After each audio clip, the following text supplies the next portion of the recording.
Doctor साहब, वफाकी वज़ीर ख़जाना की जानिब से कहा गया कि IMF का जो मिशन है उससे क्लाइमेट फंड की मद में $1 से $1.5 अरब मिलने की उम्मीद है। कितना खुशाइंद है? ये आने वाले दिनों में तो सारा दुनिया का जो पूरा सिस्टम है ये ऊपर नीचे होने जा रहा है। और आज जो मैं ये बात कह रहा था कि गज़ा के हवाले से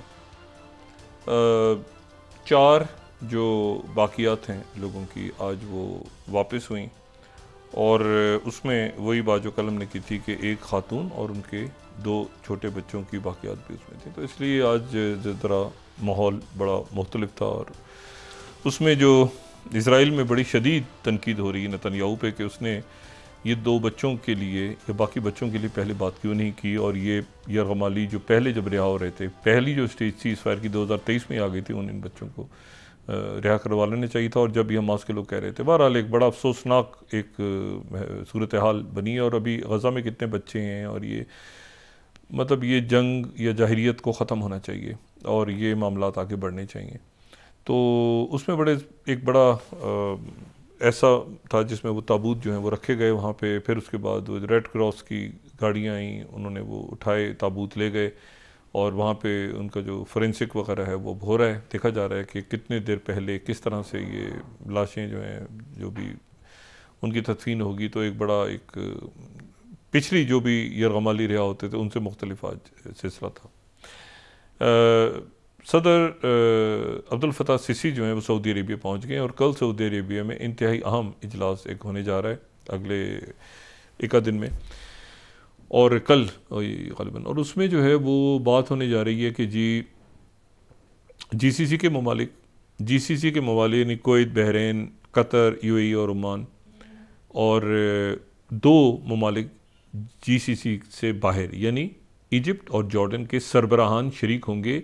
और ये जो हैं ये शरीक होंगे सऊदी अरेबिया के वली-अहद और वज़ीर आज़म मोहम्मद बिन सुलेमान की दावत पे। और उसमें वो मिस्र का जो प्लान है जिस पे हम काफ़ी अरसे से बात कर रहे हैं कि अच्छा उसका जो पहला मरहला है ये भी डिस्कस हो रहा है कि वो बहुत छोटा होगा, यानी जिसमें एक इलाका पहले बन जाएगा जिसमें शायद 4 से 6 महीने भी लग सकते हैं सिर्फ। वहीं पर फ़लस्तीन के जो गज़ा के लोग हैं वहीं फ़लस्तीनी वहीं शिफ्ट हो।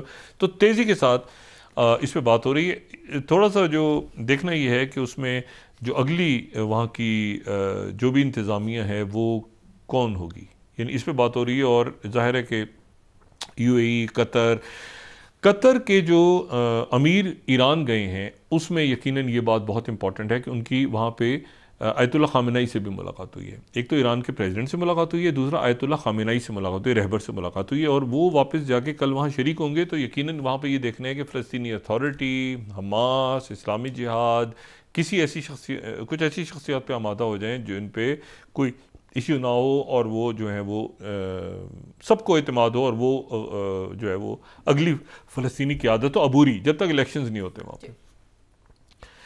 तो इसके ऊपर यकीनन कल बात होगी, और देखना ये है कि इसके ऊपर क्या मामला। इस पर कुछ इख्तलाफात भी हैं, लेकिन वो अब यहाँ तक बात चली गई है इतनी, तो मेरे ख्याल से वो इख्तलाफात भी ख़त्म हो जाएंगे और ये मामला आगे बढ़ेगा।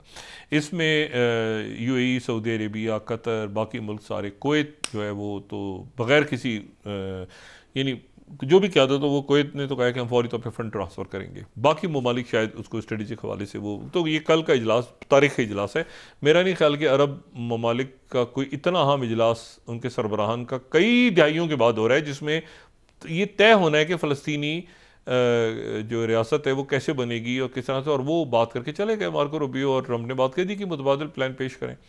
और उसके साथ ही हमास का वो प्लान भी सामने रखा हुआ है कि हम सब लोगों को एक साथ छोड़ने को तैयार हैं, इसराइल भी तैयार हो जाए। तो इस वक्त जो है वो प्रेशर जो है वो बहुत ज़्यादा है अरब ममालिक की क़यादतों पे कि आप जल्दी इसको तेज़ी के साथ आगे लेके चलें। ऐसा फैसला जो सबके लिए काबिल कबूल हो। फ़लस्तीनी अथॉरिटी भी मौजूद होगी, हमास भी ऑन बोर्ड होगी, सारे लोग होंगे। लेकिन इससे ये जो एक जाहिरियत है इसका ख़ात्मा हो और आगे 2 रियासती मामला हल हो। ज़ाहिर है वहाँ पे कंस्ट्रक्शन अगर ये अरब ममालिक तैयार करने ये इन्होंने प्लान रख दी है इजिप्ट ने, तो ये बहुत एक मेरे ख्याल से एक तारीख़ी दौर है जिससे हम गुजर रहे हैं, तारीख़ी वाक़यात हो रहे हैं।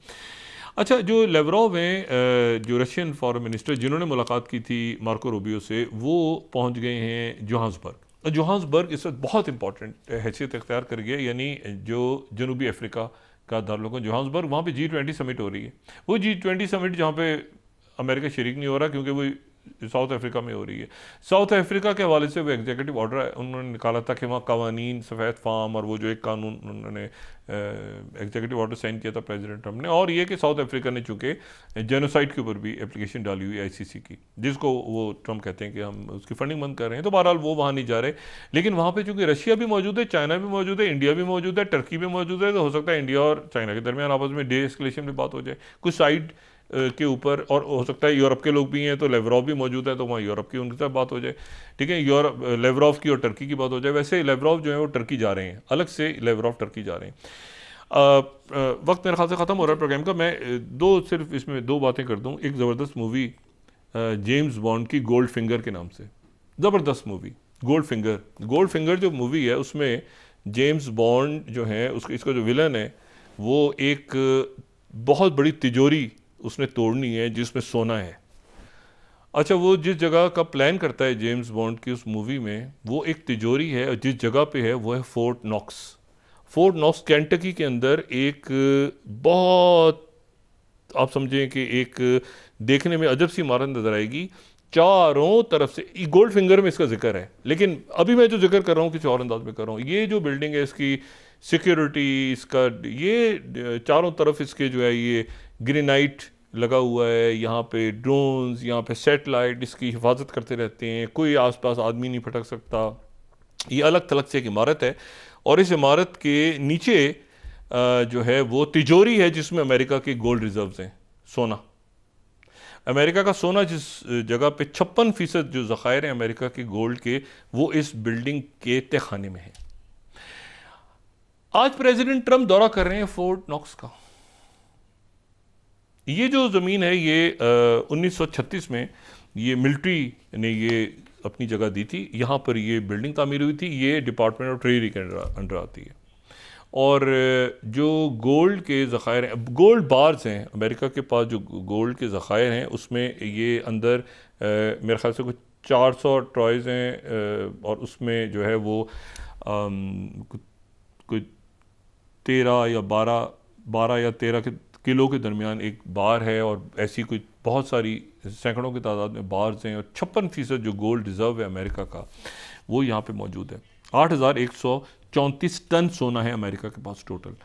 वहाँ पे जा रहे हैं प्रेसिडेंट ट्रम्प, और ये बात दोबारा से डिस्कस हो रही है इस वक्त। कल होगा फाइनल तो हम इस पर बात करेंगे, लेकिन इम्कानात कुछ मार्केट जाहिर कर रही हैं कि प्रेसिडेंट ट्रम्प डॉलर को दोबारा गोल्ड के साथ लिंक करने जा रहे हैं, जिस तरह निक्सन से पहले था, ताकि यानी एक सोना जो है वो यानी $1 सिर्फ कागज़ की पर्ची नहीं रहेगा, बल्कि उसके साथ दोबारा गोल्ड को नथी कर देंगे, ताकि लोग जब डॉलराइजेशन रुक जाए और जो लोग ज़्यादा डॉलर ख़रीदें कि भाई ये खाली कागज़ नहीं है, इसमें सोना भी है।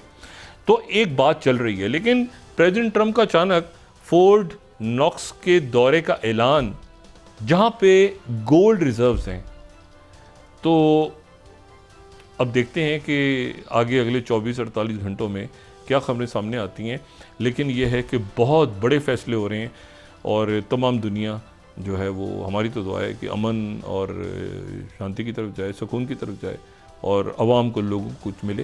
ये जो डिफेंस या जो DOG की कटिंग्स हुई हैं उसमें प्रेसिडेंट अपने कहा कि 20% उसका अमरीकी अवाम को दिया जाएगा।